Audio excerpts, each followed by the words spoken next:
Supreme court में 6 अक्टूबर को CJI B R. Gavai पर जूता फेंकने की घटना ने सबको चौंका दिया था, जिसको लेकर आगरा दीवानी प्रांगण में डॉक्टर अम्बेडकर बार एसोसिएशन के नेतृत्व में सिटी मजिस्ट्रेट को महामहिम राष्ट्रपति के नाम ज्ञापन सौंपा गया। इस मामले में डॉक्टर अम्बेडकर बार एसोसिएशन के वरिष्ठ अधिवक्ताओं ने आरोपी वकील के खिलाफ की जा रही कार्रवाई पर असहमति जताई।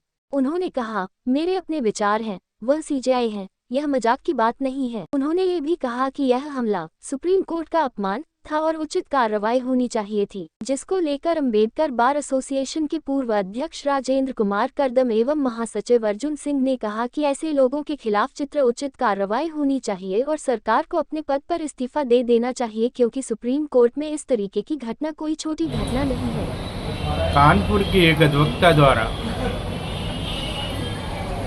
बाबा साहब के खिलाफ अनर्गल बयान देना और तो और देश के सर्वोच्च न्यायालय जिसमें न्यायमूर्ति बी.आर. गवई साहब के सामने जूता उछाला गया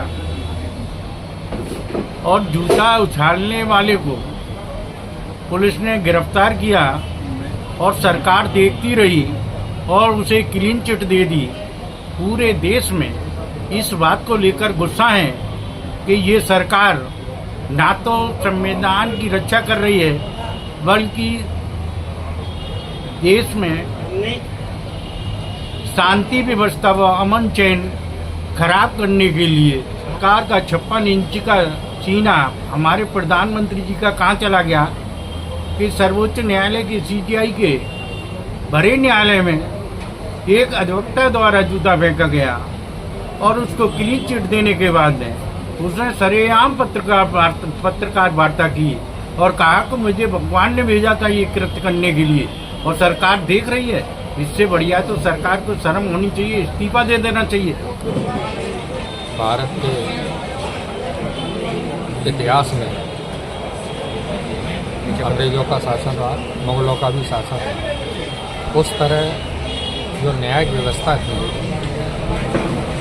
इतनी कलंकित घटना नहीं हुई जो भारत में एक विकृत मानसिकता के व्यक्ति द्वारा देश की सर्वोच्च संस्था माननीय उच्चतम न्यायालय में ऑन द कोर्ट उन्होंने देश को शर्मसार करने वाली और माननीय पीठासीन अधिकारी के समक्ष जूता उछालने की जो घटना की है, इससे पूरा देश आहत है। और संविधान की रक्षा अगर करने की जिम्मेदारी किसी पे है इस देश में तो सर्वप्रथम सर्वोच्च न्यायालय है। इसलिए सर्वोच्च न्यायालय को संविधान का संरक्षक भी कहा गया। और ऐसी व्यवस्था में ऐसी विकृत मानसिकता के लोगों द्वारा जातिवादी से पीड़ित होकर और इस तरह का कृत्य करना, ये समूचे भारत के जितने भी संविधान प्रेमी हैं, जितने भी इस देश में आस्था रखते हैं, समानता और समता की बात करते हैं, उन सबको पीड़ा हुई है। और क्योंकि वह व्यक्ति अधिवक्ता के भेष में था तो इसलिए ये पीड़ा अधिवक्ताओं में ज़्यादा थी। इससे माननीय न्यायालय की गरिमा को ठेस पहुँची है और अधिवक्ताओं के पेशे को जो बदनाम करने का उसने कुचक्र रचा है, उससे भी अधिवक्ताओं में रोष था। इसी क्रम में आज डॉक्टर अम्बेडकर बार एसोसिएशन द्वारा यह निर्णय लिया गया कि वह ऐसे विकृत मानसिकता के व्यक्ति के विरुद्ध कार्रवाई हेतु आगरा के जिलाधिकारी महोदय के माध्यम से महामहिम राष्ट्रपति महोदय को ज्ञापन एक सौंपा गया है, जिसमें माननीय जिलाधिकारी महोदय द्वारा अपने अधिकृत प्रतिनिधि के रूप में सिटी मजिस्ट्रेट साहब को यहाँ भेजा था। अधिवक्ताओं ने फेरी निकाल कर उनसे ज्ञापन के माध्यम से मांग की कि ऐसे दुष्ट व्यक्ति के खिलाफ कठोरतम कार्रवाई की जाए, देशद्रोह का मुकदमा लगाकर इसको जेल भेजा जाए, जिससे कि भविष्य में कोई भी व्यक्ति इस तरह का कृत्य ना कर सके और इस पेशे को बदनाम ना कर सके। डॉक्टर अम्बेडकर बार एसोसिएशन के अध्यक्ष राजीव कुमार सोनी ने कहा कि जांच के आधार पर व्यक्ति को कानूनी परिणाम भुगतने चाहिए, जिसमें आरोप और अदालत में अभियोजन शामिल हो सकता है। ऐसी घटनाओं पर सख्त कार्रवाई होनी चाहिए ताकि भविष्य में ऐसी हरकतों को रोका जा सके और सार्वजनिक स्थानों जैसे कोर्टरूम में शिष्टाचार बना रहे। आज मैं राजीव कुमार सोनी, एडवोकेट, अध्यक्ष doctor Ambedkar bar association Agra.